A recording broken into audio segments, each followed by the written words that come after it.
Le 26 janvier 1788, 8 bateaux accostent l'Australie sur la ville qui deviendra plus tard Sydney.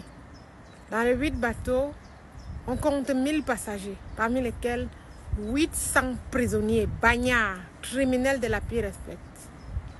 Ils débarquent vers ce nouveau monde dans lequel ils ont été envoyés pour faire de la prison. Parce que oui, les prisons de la Grande-Bretagne débordent. La paupérisation ne fait qu'envahir les rues de Londres et la couronne se demande bien que faire de ces criminels de la pire espèce. Alors l'idée géniale lui est proposée par son parlement, qui lui dit envoyez-les au loin, très très loin, vers les terres inconnues. Là-bas, ils ne nous seront d'aucun danger.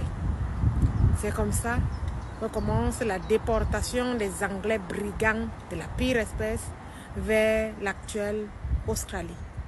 Sauf que un chien ne change pas sa façon de s'asseoir.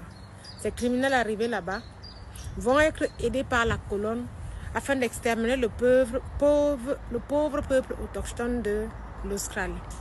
C'est ainsi que pendant des siècles, ils vont marginaliser, esclavagiser, soumettre, décimer ce peuple trouvé en Australie. Et sachez bien que c'est en janvier 2023, il y a exactement un an, que ces derniers ont voté une loi à l'Assemblée permettant aux autochtones australiens de pouvoir être des citoyens à part entière et détenir la nationalité australienne. Parce que jusqu'ici, ils étaient considérés comme des biens de l'Australie. Un peu comme les kangourous ou les koalas. Ou même alors un caillou. Ça, c'est l'histoire de la déportation et de l'extinction du peuple aborigène d'Australie, qui aujourd'hui ne compte même plus 5000 personnes. Cette histoire, on est en train de la vivre actuellement.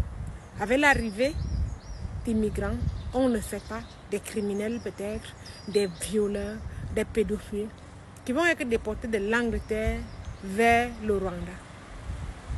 Dans peut-être 100 ans, 150 ans, cette histoire sera racontée et on dira, en 2024, accostait, ou du moins, atterrissait à l'aéroport de Kigali, 2 pauvres avions, à l'intérieur, 600 Syriens, 600 Afghans déportés depuis l'Angleterre.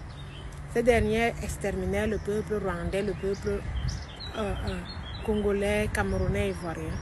Et désormais, ils construisirent le royaume de la charia, appelé les Arabes, je ne sais pas pourquoi. Si vous ne voulez pas que l'histoire se perde, parce que celui qui ne sait pas, ne connaît pas son passé, est condamné à le revivre encore et encore et encore et encore. Ce n'est pas une histoire sortie d'un conte de fées. C'est une histoire vraie, que des peuples ont vécu, que nous avons vécu, et elle est en train de se répéter. Alors, la question, qu'allons-nous faire cette fois-ci?